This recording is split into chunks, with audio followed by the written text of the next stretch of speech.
Bienvenidos a Perspectiva Bíblica. Mi nombre es Johnny Ramírez Johnson. Y el mío es Clara Jorge Ramírez. Un placer estar contigo, Clara Mercedes. Un placer estar contigo, Johnny Ramírez. Hemos disfrutado mucho la semana anterior que estuvimos en Panamá en evangelismo con tanta gente bonita y buena. Qué lindo fue volvernos a reunir con todas esas damas del CADES y los pastores del CADES y todos los empleados de la Unión con los cuales trabajamos juntos en Costa Rica. Correcto. En Centroamérica estuvimos los 6 primeros 6 años de nuestro ministerio. Clara, ¿y qué nos toca estudiar esta semana? Vamos a estudiar la lección número 6 para el 5 de noviembre del 2022. Él murió por nosotros. ¿Se puede poner mejor el tema que la persona de Jesús y su ministerio? Imposible. Imposible. Dirígenos en oración. Oremos. Te damos gracias, Padre Santo, por tu amor, Señor. Gracias. Tu bondad, tu misericordia. Te pedimos, Padre, que tú nos ayudes a amarte cada vez más, porque tú nos diste el regalo más precioso. Moriste por nosotros para salvarnos. Gracias por Jesús, Señor. Gracias por su ministerio en este momento, por ser nuestro hermano mayor, nuestro creador y nuestro salvador. En su nombre oramos. Amén. Clara Mercedes, al estudiar este tema, hemos de entender que la mirada que vamos a hacer es una mirada interpretativa y de una perspectiva. ¿Sabes por qué? ¿Por qué, Johnny Ramírez? Resulta que es un misterio. La Biblia habla por lo menos de 2 misterios. El misterio de la iniquidad o del pecado y el misterio de la salvación. Y el misterio incluye muchos aspectos. No solamente las motivaciones y las formas específicas de hacerlo, es decir, Jesús se encarnó y se hizo humano y además siguió siendo Dios. Eso de por sí ya es un misterio y imposible de entender y dilucidar a claridad y sin lugar a dudas.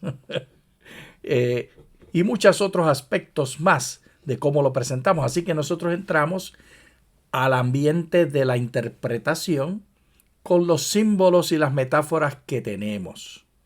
Pero Clara, ¿tú piensas que nosotros podemos ver las metáforas que fueron presentadas en el Antiguo Testamento y en el Nuevo Testamento de la manera original como ellos la veían?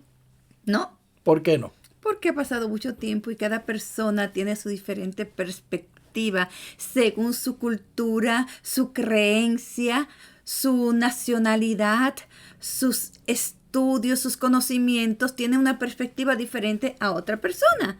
Cada uno de nosotros vemos la vida diferente. Y si alguien quiere pensar que estamos equivocados y que al leer la Biblia ya de una vez usted entiende, hágase esta pregunta.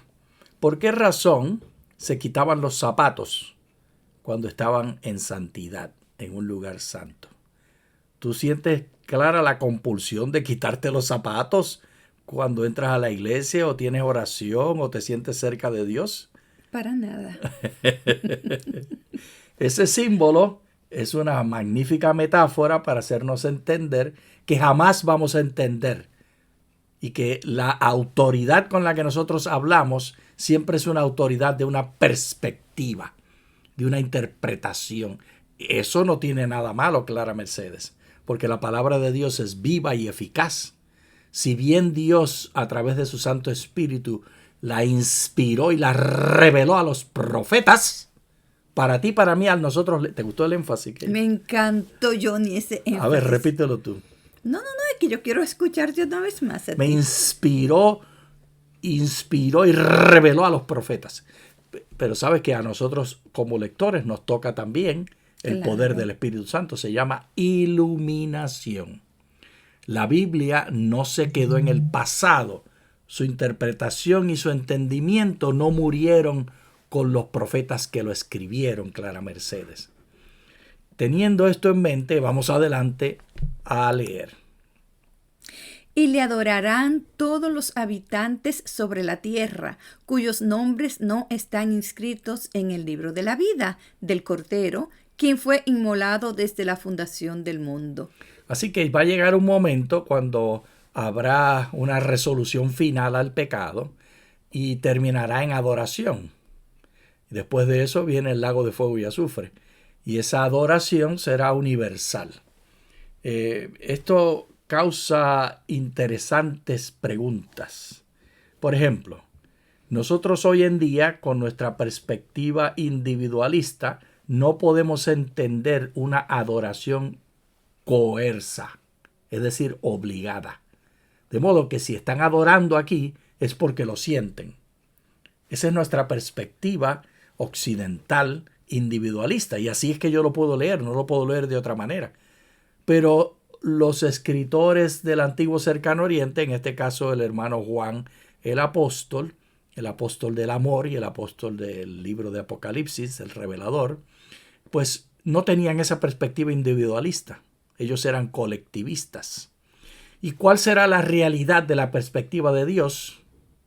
Nosotros no lo vamos a saber. Lo que sí sabemos es lo que está revelado.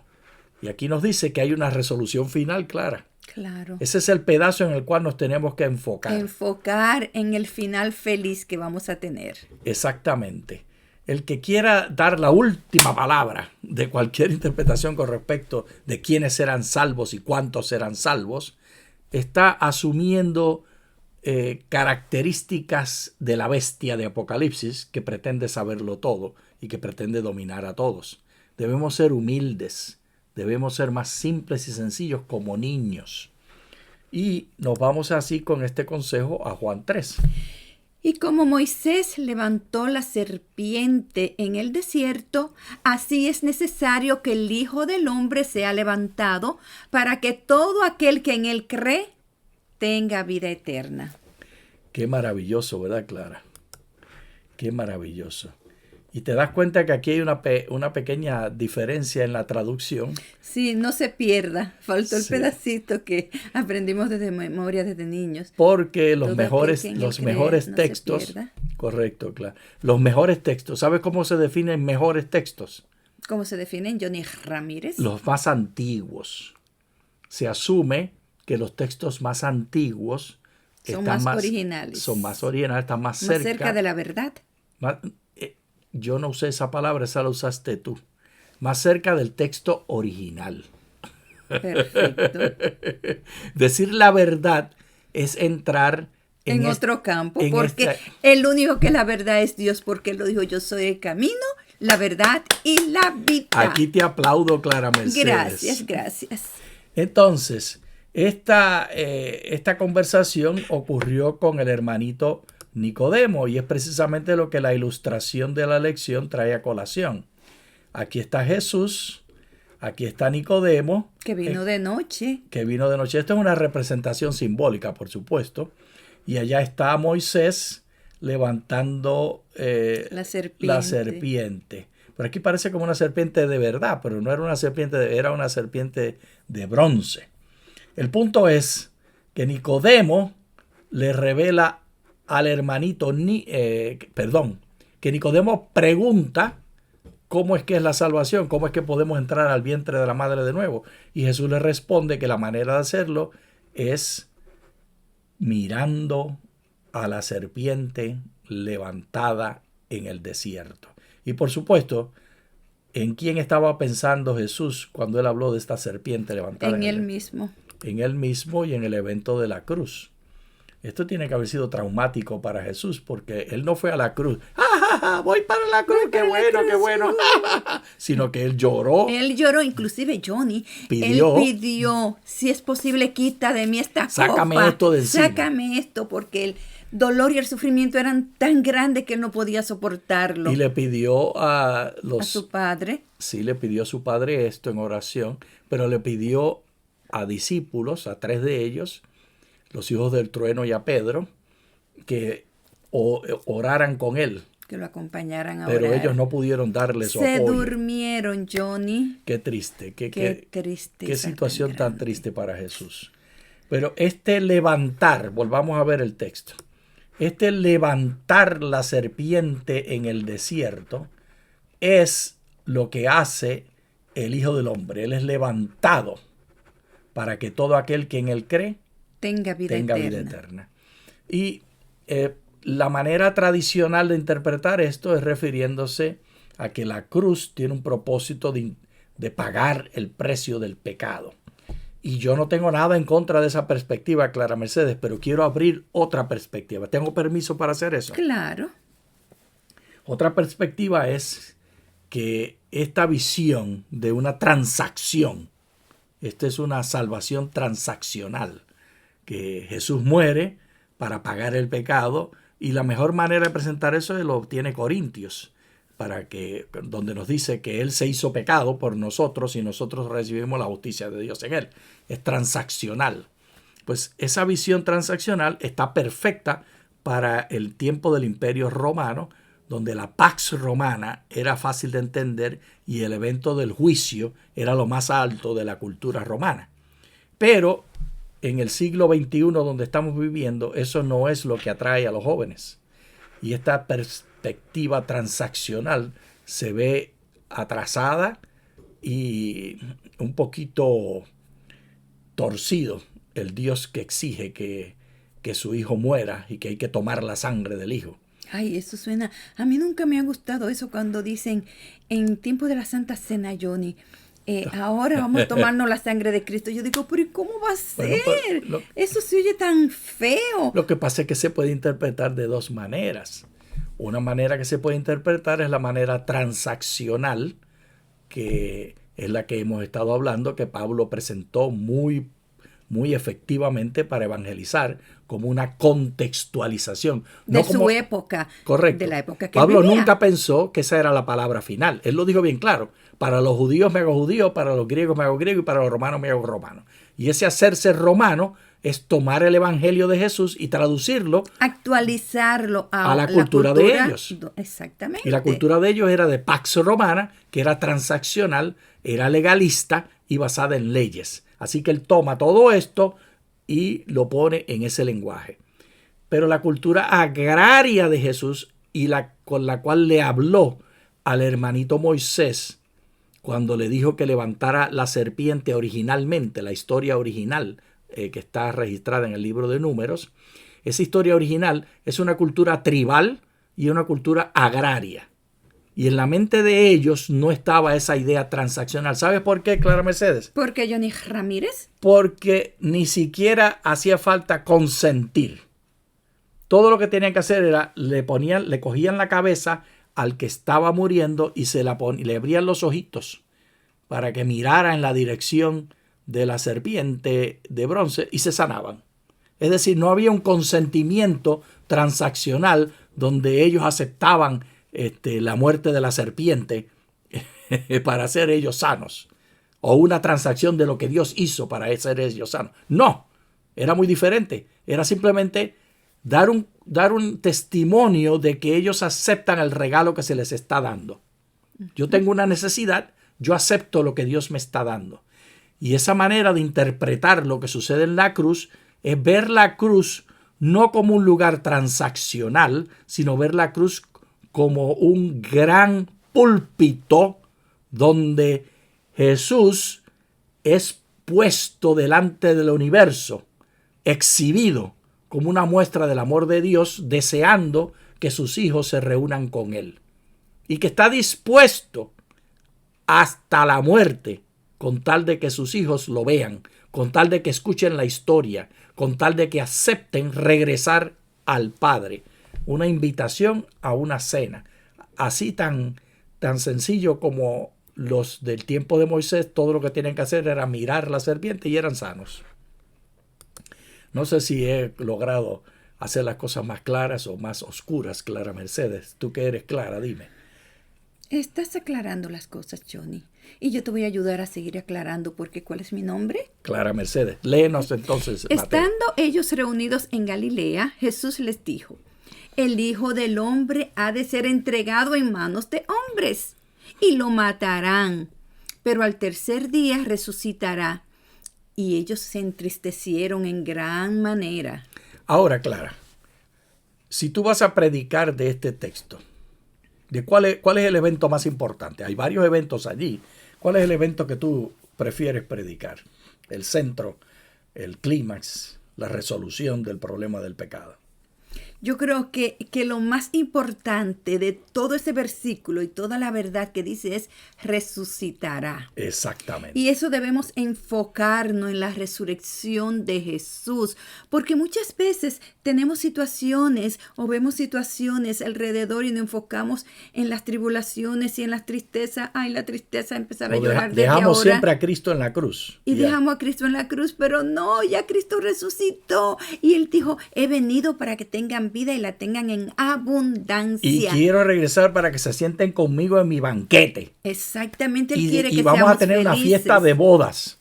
Y en esa fiesta de bodas va a haber algazara. Y va a haber comida en abundancia. Y este es el mensaje. El hecho de que Él resucitará. No el hecho de que lo mataron. El hecho de que resucitó. Claro, no debemos quedarnos en la cruz nada más, sino en la resurrección. Hay quienes presentan a Jesús siempre como un niño. Otros siempre lo presentan en la cruz. Yo prefiero verlo resucitado. O sentado en el trono, porque ahora ya está sentado en el trono y por supuesto está haciendo muchas otras actividades en el cielo. Él no está como una figura de bronce como era la serpiente antigua, sino que Él es un ser vivo que está moviéndose y actuando y haciendo. Sigamos en la historia bíblica, Clara Mercedes. ¿Estás lista? Estoy lista. Habiendo salido de allí, caminaban por Galilea. Él no quería que nadie lo supiera, porque iba enseñando a sus discípulos y les decía, el Hijo del Hombre ha de ser entregado en mano de hombres y lo matarán. Y una vez muerto, resucitará después de 3 días. Detengámonos un momento, Clara Mercedes. ¿Por qué tú piensas que Jesús quería mantener esto como secreto en este momento? Lo quería, Johnny, como hay cosas en las familias que son de familia, uno lo mantiene en familia, secretos de familia, conversaciones entre familias. Y aquí, para él, los discípulos eran su familia. Él quería que lo supieran ellos. Porque si ponía, me imagino yo, que si se ponía a estarlo diciendo a todo el mundo, iban a decir, no muera, ¿cómo va a ser? No iban a entender. Por eso él se lo dijo a los más cercanos que tenía, a su familia, a sus discípulos. ¿Tú piensas que él estaba buscando consolación, así como lo que sucedió en Getsemaní, que quiso que ellos oraran con él cuando él le habla de esto? Estaba procurando. Yo creo, Johnny, que lo que él necesitaba era compañía. Que lo acompañaran, estar con alguien, porque es muy triste estar solo. Él quería que ellos lo supieran, porque muchas veces nosotros tenemos algo importante y encontramos que es un peso muy grande mantener ese secreto nosotros solos. ¿Pero qué dice el verso 32? Pero ellos no entendían esta palabra y tenían miedo de preguntarle. ¿Tú te sientes bien cuando la gente te tiene miedo? No. Aquí tenemos una representación del fray angélico de Vicincio Florencia. Él vivió entre el 1395 y 1455. Y él hace su representación de este evento de la... Cuando fueron a aprender a Jesús. De la aprehensión de Jesús. Y ahí vemos, señores, nosotros muchas veces tenemos tantos prejuicios contra las personas que usan armas. Y aquí vemos que Pedro fue discípulo de Cristo siempre y él andaba siempre con su arma. En ese tiempo el arma era esa espada grandísima con la que dice la Biblia que le cortó una oreja a uno de los soldados. Y Jesús andaba con ellos. Jesús lo aceptaba como era. Y eso me gusta mucho de esta pintura gracias a Wikipedia que la publicó. Porque ahí vemos a Pedro con su lanza. Aquí. Sí. Aquí está Pedro con la espada. Con su espada. Cortándole la oreja. Y sabemos el nombre. Él era el hijo del siervo, pero ahora se me olvidó el nombre de él. Entonces, Jesús le sana. Por supuesto, esta es una representación de la Edad Media con las perspectivas de ellos. De todas maneras, es maravilloso que nos lleven en la imaginación a ver cómo eran las cosas. Clara Mercedes, este evento de la muerte de Jesús es muy triste por 3 razones, por lo menos. La primera, el sufrimiento de Jesús y el sufrimiento de Dios, que son una misma cosa. Dios es el que más está perdiendo, que el que más está pagando en este evento de redención. Pero la segunda razón por la cual es triste y es terrible para los discípulos es la separación de los discípulos, que ellos aprendieron a depender de Jesús y aprendieron a no pensar sino seguir. Y ellos estaban listos a esto. La tercera razón, que es muy triste, es que abre las puertas entonces a todos los errores que ha cometido la iglesia cristiana. Han sido muchos. Y ahí estoy yo, y estás tú, y estamos todos nosotros. Todos. Pero esa misma última razón es la esperanza también, porque confiar en Jesús es la única manera de entrar en el proceso de lo que Él desea para nosotros y para la iglesia. Léenos, según Juan, cómo ocurrió estos eventos. Entonces Pilato tomó a Jesús y lo azotó. Los soldados entretejieron una corona de espinas y se la pusieron sobre la cabeza. Lo vistieron con un manto de púrpura.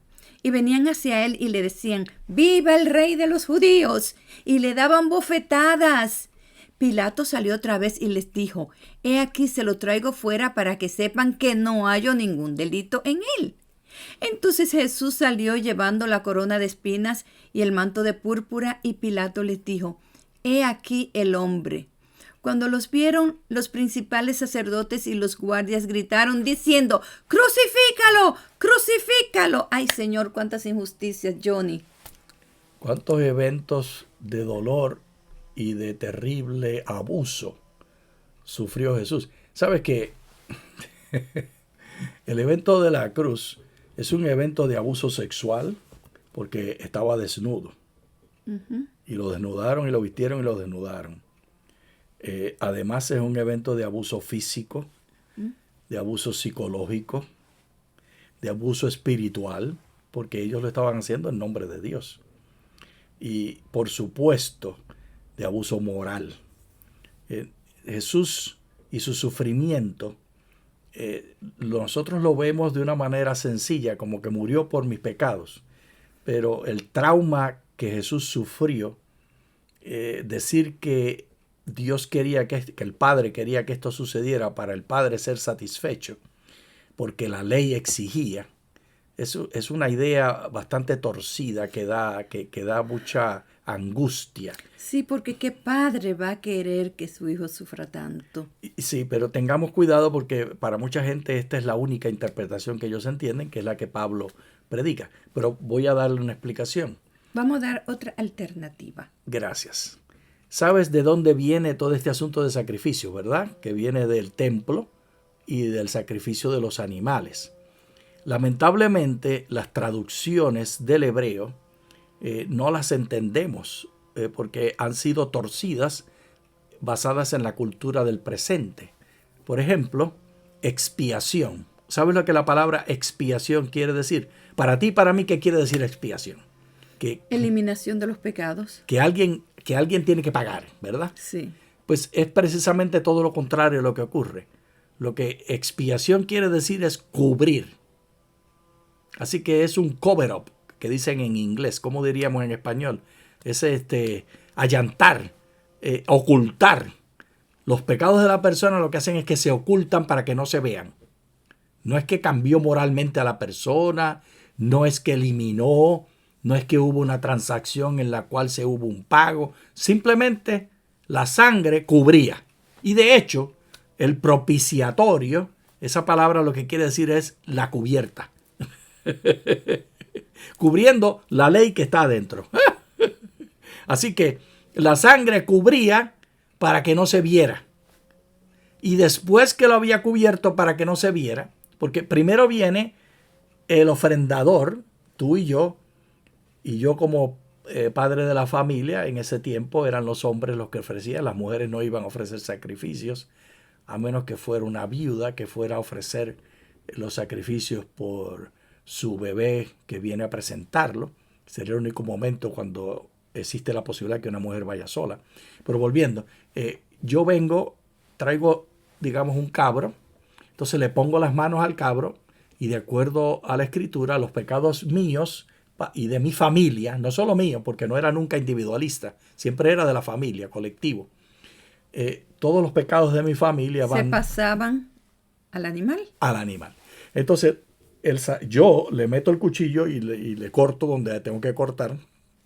El sacerdote mete el recipiente para recoger la sangre. La sangre la maneja el sacerdote.